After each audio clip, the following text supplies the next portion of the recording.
Good evening. Thanks for joining us on India Business Hour. I'm Shireen Bhan. The headlines we're tracking for you tonight. Stock market slumped to the lowest level in the last 3 months. The Sensex loses nearly 900 points.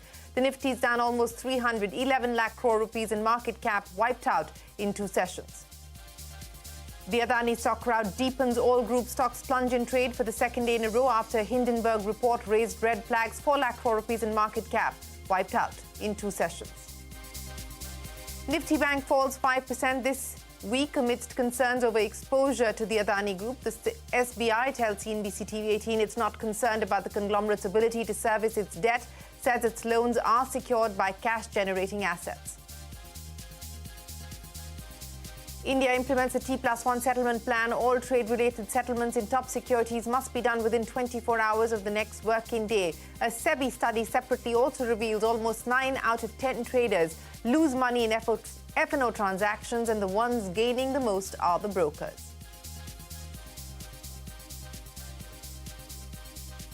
The finance minister may provide income tax relief to the middle class in what will be the last full budget before the 2024 elections. Sources say those earning more than 8 lakh rupees per annum could see a tax reduction. The 30% tax slab could be cut to 25%. That's an exclusive. Vedanta's profits plunge 41% in Q3. Revenues remain flat. The company announces a 4th interim dividend to the parent amounting to more than 4,600 crores.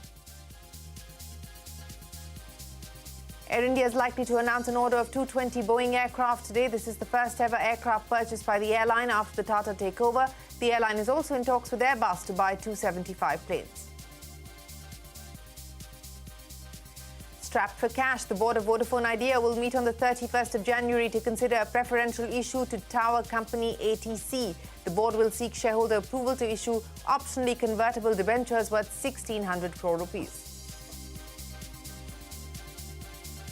Gujarat police files a charge sheet in the Morbi bridge collapse case, names Oriva MD Jaisukh Patel as one of the 10 accused, even as he remains on the run. Oriva was responsible for the renovation and developments of the suspension bridge.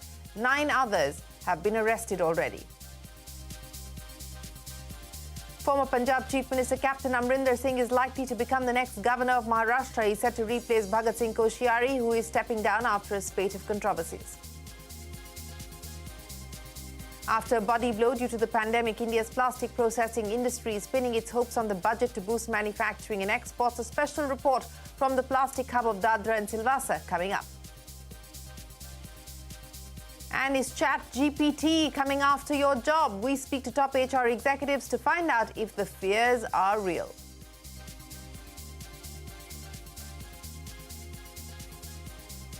Well, let's start with what was another sell-off on Dalal Street. The Sensex lost nearly 900 points and the Nifty was down about 300 points, ending at their lowest level in 3 months. 11 lakh crore rupees in market cap being wiped out in the last 2 trading sessions. So we've seen the Sensex and the Nifty lost 2% this week. That's the worst weekly drop so far in 2023. Of course, the year has just started. Prashant is standing by with the market wrap. Prashant, a week end to the market trading week. And, of course, we go into the budget on a weak footing.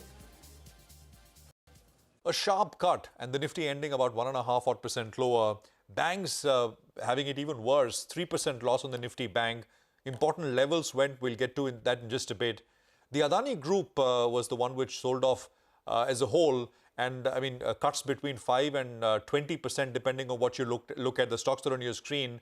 And, they recovered from the lows of the day, but ending with the sharp cuts. Ambuja Cement and ACC are the others which also lost because of the same reason. Banks are down sharply. So SBI was the top loser in the Nifty, but other names like ICICI, IndusInd Bank, Kotak, etc. also lost. But not just private banks. The Nifty PSU Bank Index was the top loser on the sectoral front, and that told you something. Metals is another area, unrelated, which was down and under pressure. Mid caps and small caps also saw selling. There was a fair bit of, collateral damage in that sense, which was visible throughout the market. Unrelated sort of stocks also coming under pressure.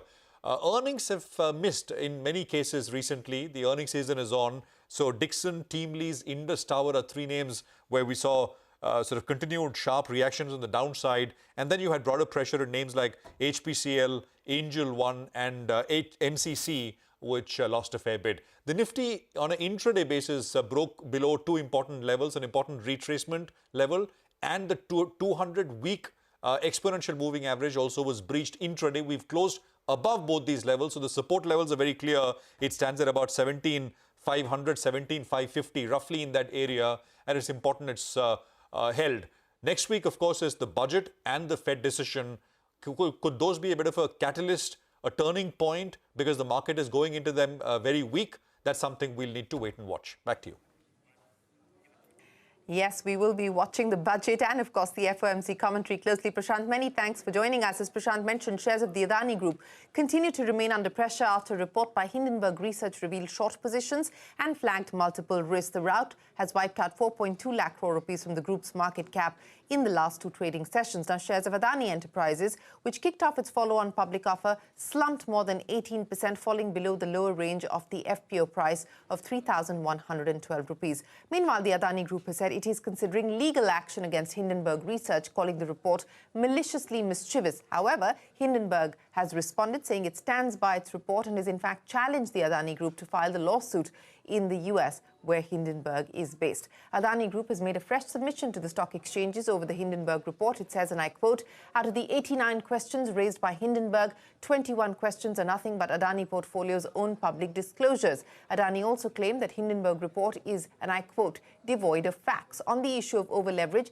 Adani said 100 of its companies are rated, and these account for 100% of its EBITDA. Adani has dismissed charges that its balance sheet is artificially inflated, saying out of the 9 listed companies in its portfolio, 6 companies are subject to regulatory review for revenue, costs and capex. And staying with that story, State Bank of India has told CNBC-TV18 it is not concerned about the conglomerate's ability to service its debt.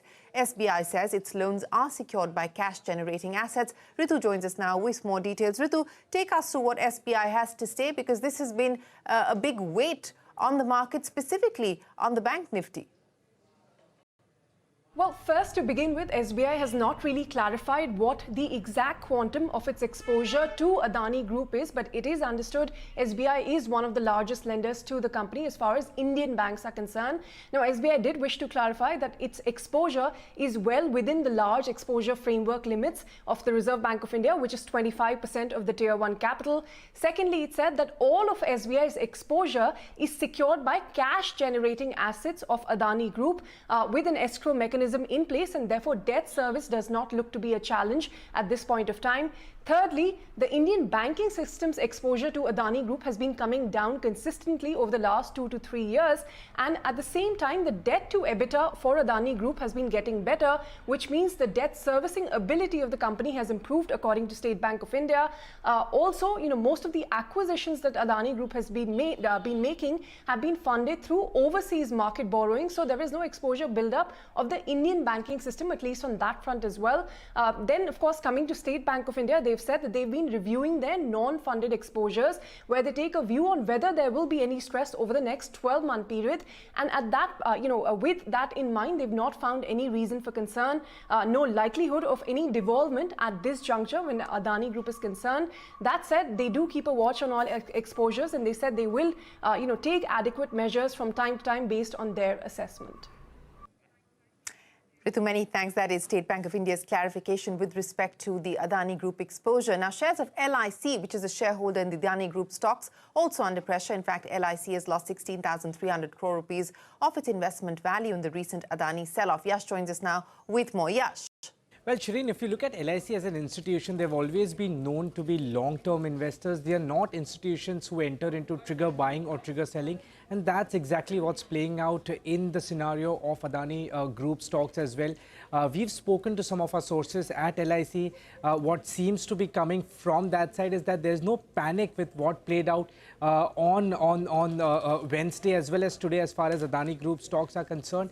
And they've not participated as far as the sell-off in the Adani Group stocks is concerned. But nevertheless, there was collateral damage as far as LIC's investment book is concerned. We've taken some numbers as far as the day's low hit on Adani Group stocks is concerned. And LIC's investment book on a mark-to-market basis lost a market capitalization of nearly 16,300 crore rupees. LIC's investment book, as per the last trading session, was 76,800 crore rupees at the end of today's trading session. Taking in consideration the lows hit on Adani Group stocks, it stood at 60,500 crore rupees, so a loss of about 16,000 crore rupees.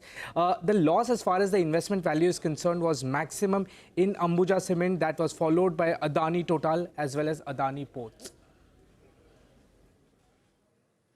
Appreciate you joining us, Yasha. That is the latest as far as LIC's impact is concerned.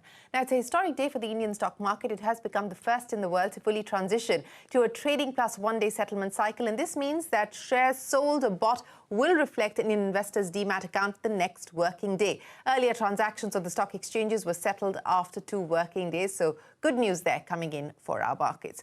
Budget 2023, it will be the last full budget before the general election next year. And the finance minister is likely to play a balancing act between populism and fiscal prudence. Sources have told CNBC-TV18 the government is looking to provide tax relief to middle-class salaried employees. Parikshit joins us now with the details. Parikshit, this has been the hope for the last several budgets.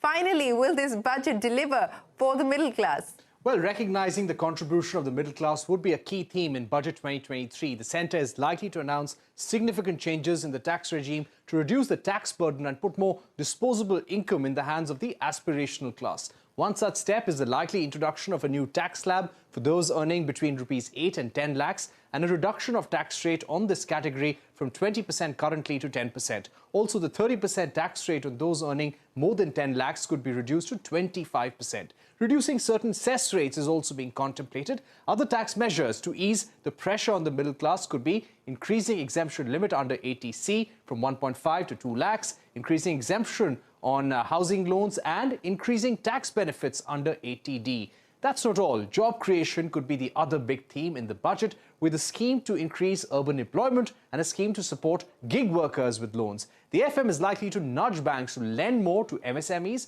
with interest subvention and loans without collateral. For the farmers, the government is considering increasing subsidy under Kisan Samman Nidhi from rupees 6,000 to 8,000. On the PLI front, the FM could announce a fresh outlay for sectors which are labour-intensive with high export potential and those within MSME value chain. This is the last full budget ahead of the general election. Let's see how the government does a balancing act between populism and fiscal prudence and also handle the fiscal deficit. Parikshit, many thanks. Well, that is on the table for consideration. How much of that is finally going to make its way into Budget 2023? We will know on the 1st of February, but these are recommendations and demands that have been put on the table, and the government is considering them at this point in time. We learned from sources that fund allocation to states for schemes aligned with the PM Gati Shakti, the multinodal infrastructure pipeline, could double in the upcoming budget. Abhimanyu joins us now with more. Abhimanyu, take us through what could happen.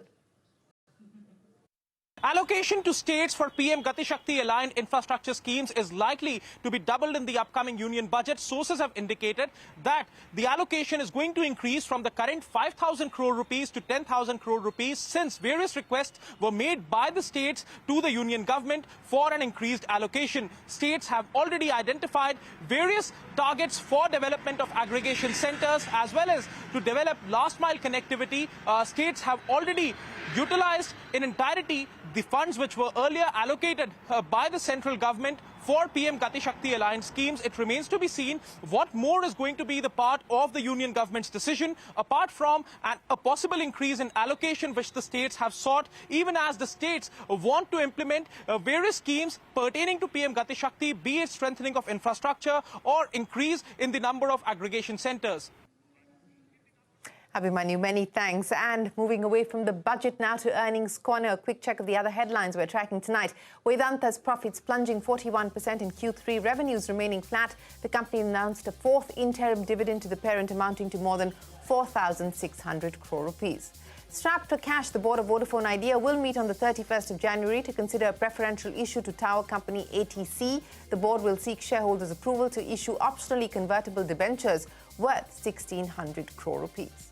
If you remember the bizarre incident at the Bengaluru airport a few days ago when a Go First flight had left without 50 passengers, well, DGCA has acted against the airline. A fine of 10 lakh rupees has been imposed. Go First had told the DGCA that there was improper communication between the terminal coordinator, the commercial staff and the crew regarding the boarding of passengers. And more from the aviation space. Air India completes a year under the wings of the Tatas. The airline is likely to announce a large aircraft order of 220 Boeing planes. Madhiha joins us now to explain what this means for Air India's fleet size and its expansion plans. Madhiha. Well, this has been a highly anticipated and awaited announcement after months of tough negotiations. The airline is expected to buy around 500 aircraft, and if we go by the Reuters report, then the airline is likely to seal part of this large order with Boeing for 220 planes. This includes 190 Boeing 737 MAX, which is a narrow-body plane. Then there are 20 Boeing 787s and 10 Boeing 777X, which are wide-body planes. The second part of the deal, as per the report, includes 275 Airbus aircraft. These will have 235 Airbus single-aisle jets and about 40 Airbus A350, which are wide-body aircraft. So it is pretty clear from this order that Air India is looking to expand its business on domestic and short-haul destinations like the Gulf, South Asia and Southeast Asian countries, and wide-body planes will be utilized for the US and European destinations. The airline has already added 16 new international routes and is likely to add more in the coming days. Let me tell you, this is not just the first aircraft order ever placed by the Tatas after the Tatas took over, but it is also the first time in 18 years that Air India will buy new aircraft, the last one being in 2005 when the government had allowed the airline to buy 111 planes. The airline currently has 218 planes in its fleet, including that of Air India Express, Air Asia India and Vistara. For now, it has the second largest fleet after Indigo.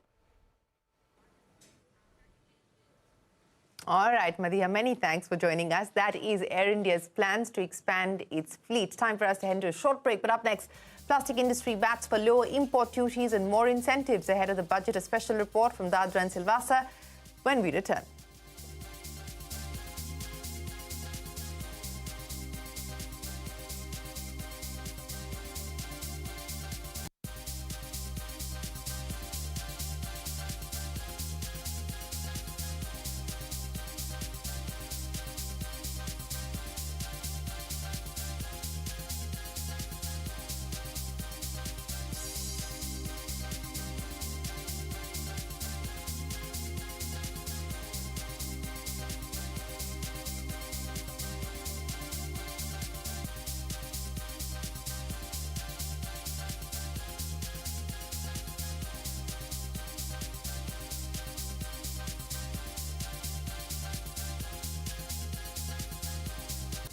As the plastic processing industry limps back after being hit by the pandemic, rising raw material costs and falling demand, all hopes are pinned on the upcoming union budget. Shilpa reports from Dadra and Silvassa that measures to boost local manufacturing and make exports more competitive is on the top of the industry's wish list. Vivek Daga, director at Sarvotam Polymers in Dadra, says he has never seen demand fall like it has this year. His plastic company, which makes plastic items and packaging materials for companies such as D-Mart, Godrej Consumer, Plum, says orders, especially for household items, have fallen significantly in the past year, forcing them to run at just 40 to 60% capacity. A ban on single-use plastic has only made matters worse. I am in the industry since last 12 years, but I didn't find the demand is drop like this. This year demand is very much low. Maybe because of COVID, and maybe because of our economy in domestic market, demand is very low, and also in a household categories. Because of this ban on single plastic, there is an increase of near about 12 to 15% in our packing. Adding to rising costs and low demand, an influx of cheap imports from countries like China is also hurting the domestic market. The industry says increasing the import duty on value-added products to at least 20% will help boost local manufacturing. Once the custom duty on these finished products are taken above, the manufacturing sector will grow in our country. The import duty on the polymer, what people like us we are paying now, we are not competent enough with the local material. If the duty is decreased, maybe there is a good scope for the converters they can be properly competitive. Exports of plastics too have slipped amid tough macroeconomic conditions. According to data from the Plastic Export Promotion Council, exports of plastic in the April to November 2022 period fell 6.7% year-on-year to $8,178 million. Demand from US, Europe and other countries has gone down significantly. There were other issues also related to this, like shipping cost. The shipping cost had gone up very high, so their imports were very expensive for them. Further also there was logistics issues. The product became uncompetitive to buy from India. In those periods when there was a very big slump in the international market, or you can say as a God-gifted thing, Indian demand picked up. To boost exports, the industry hopes the government will reduce import duty on their key raw material polymer to help make exports of value-added products from India more competitive. Our main demand will be to see that we get our incentives for export, which we were getting earlier.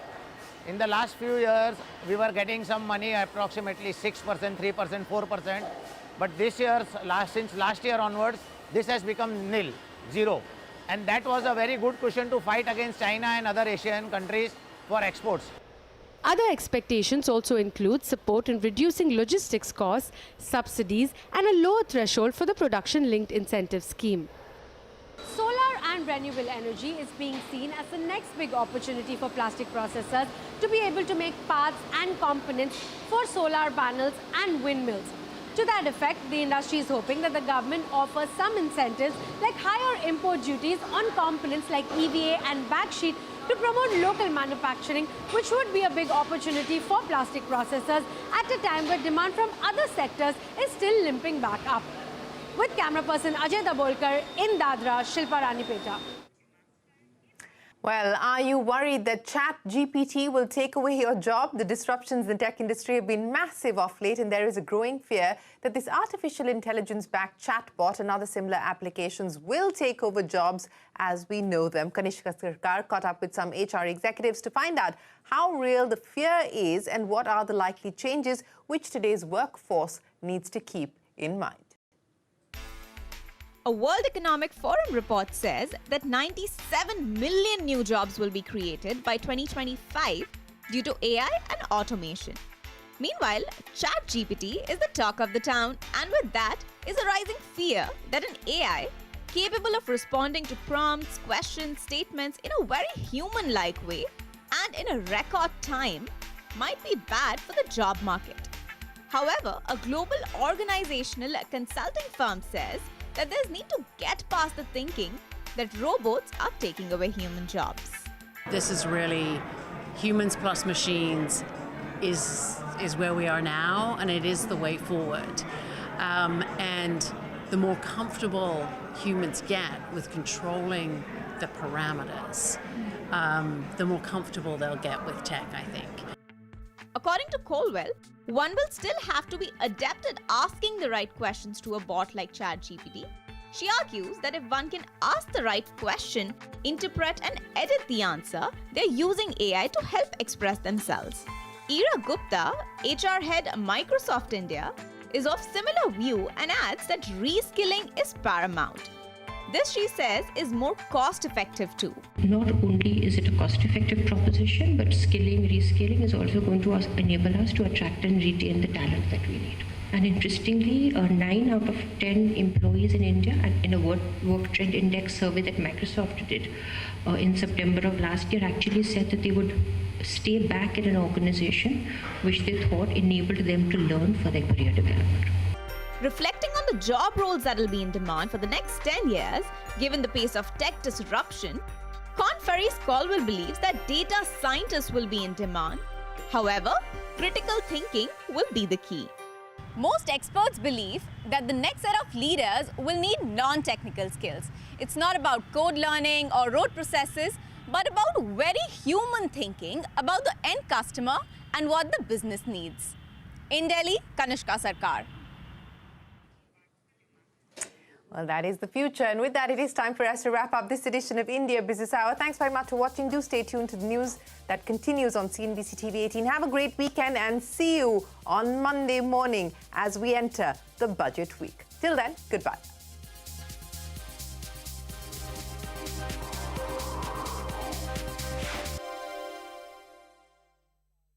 Adani.